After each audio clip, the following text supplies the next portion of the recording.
Bonjour les enfants, c'est papa, je sais, je vous ai manqué 2 petites heures et ça vous perturbe.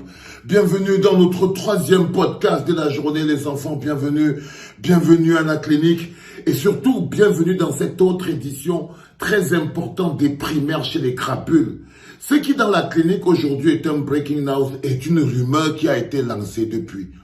C'est une information qui a été mise à la disposition de tout le monde depuis, mais personne n'a fait attention à cette information.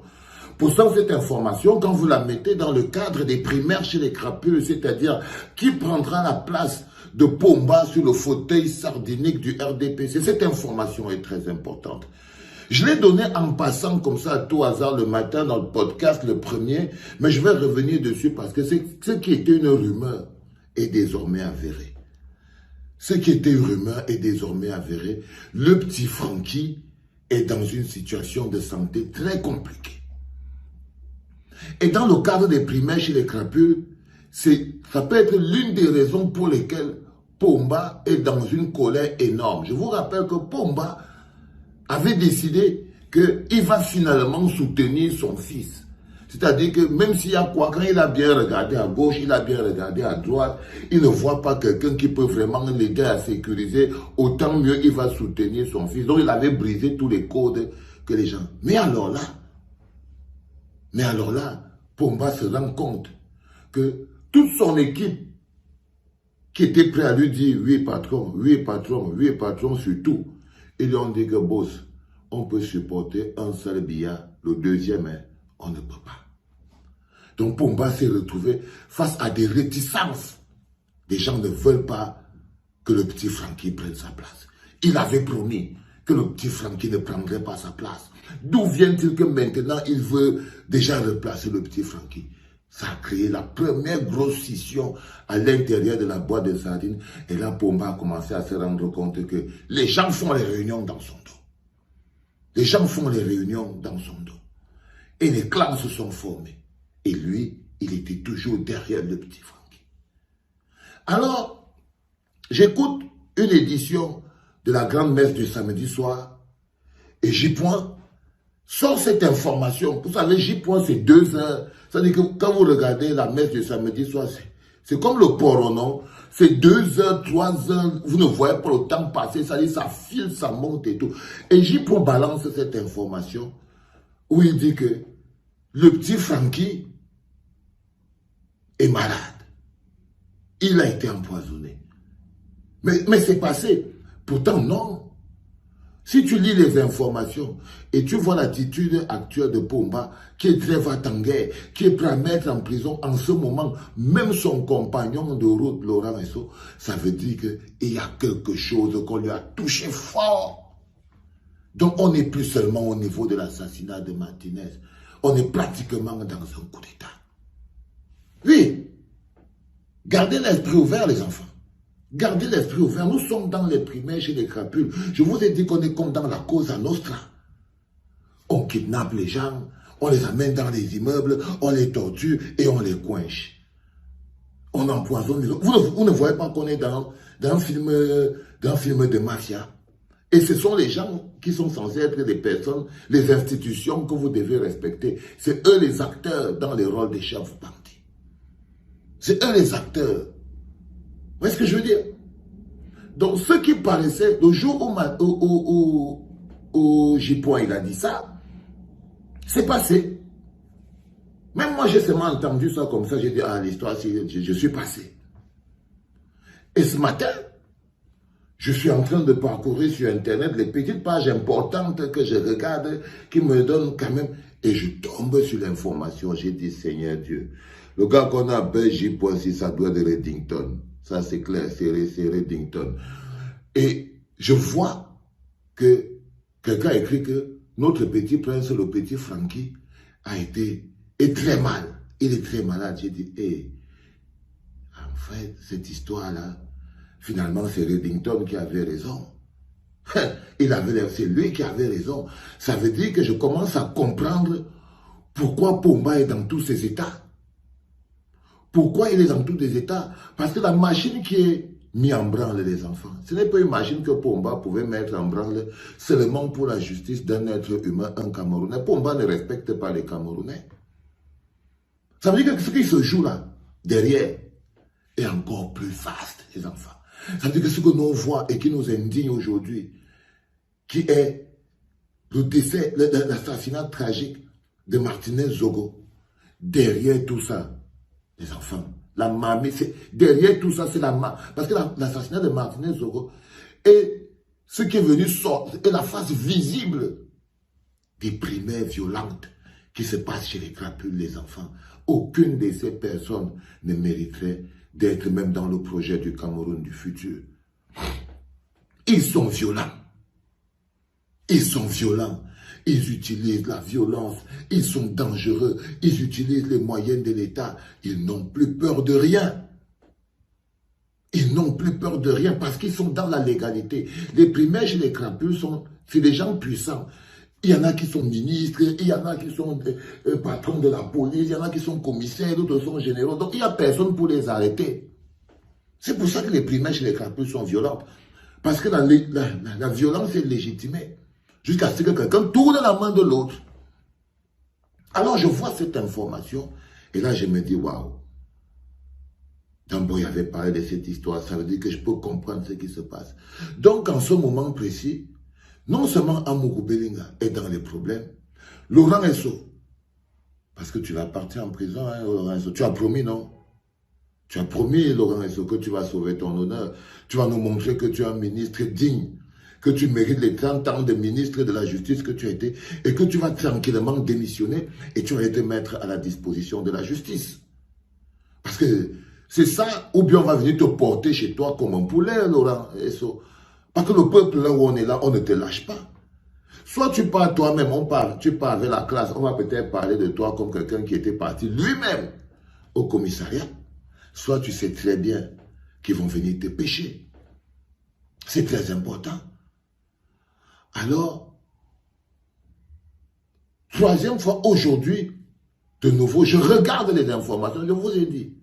Je vous ai dit qu'on prend tous les informations sur Internet. Quand 3, 4, 5 informations commencent à se coïncider, on prend, on met dans la clinique et on fait un cloisonnement pour savoir qu'est-ce qui fait que la terre tremble à ce point. Vous voyez, tous les jours on demande qui es-tu, Martinez?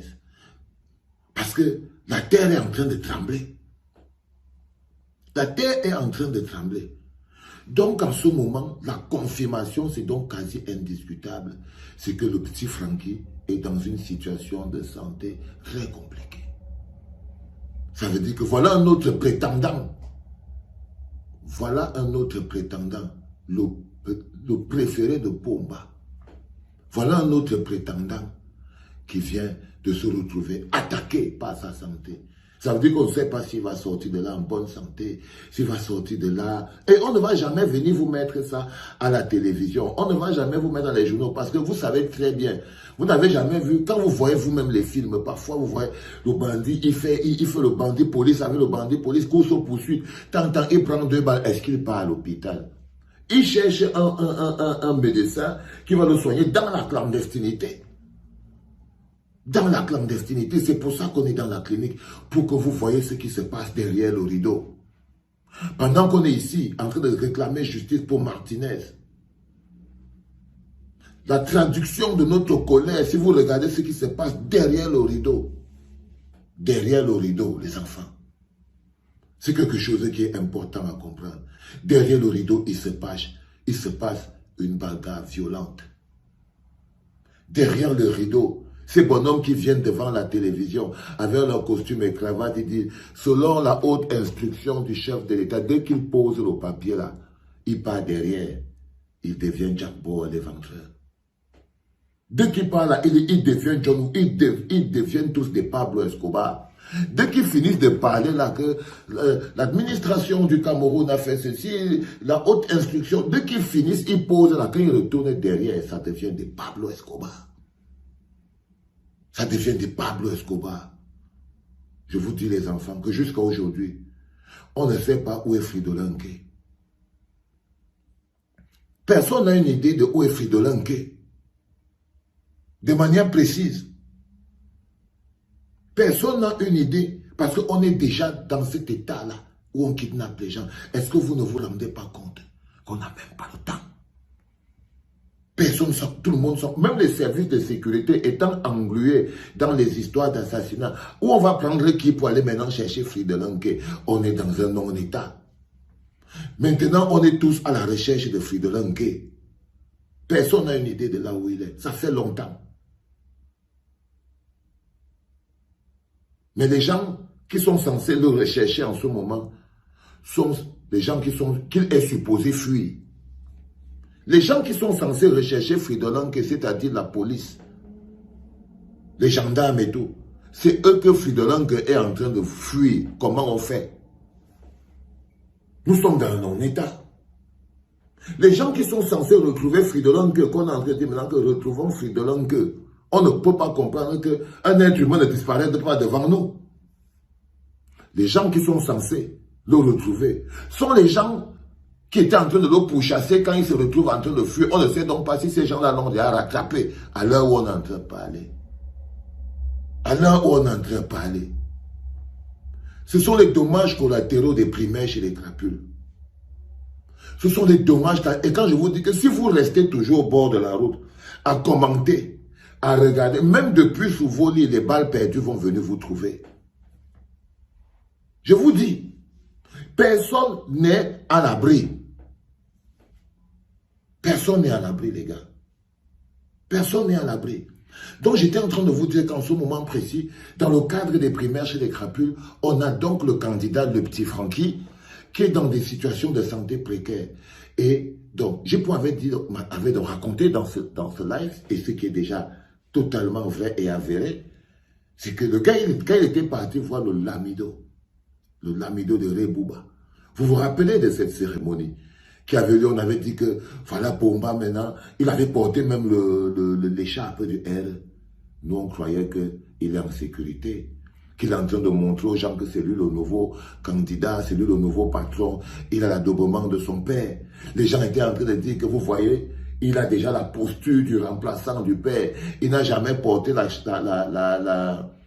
l'écharpe du R, maintenant il va porter, parce que les enfants, il faut que vous compreniez bien que ces gens n'ont qu'une seule machine politique, tous ensemble, c'est le RDPC.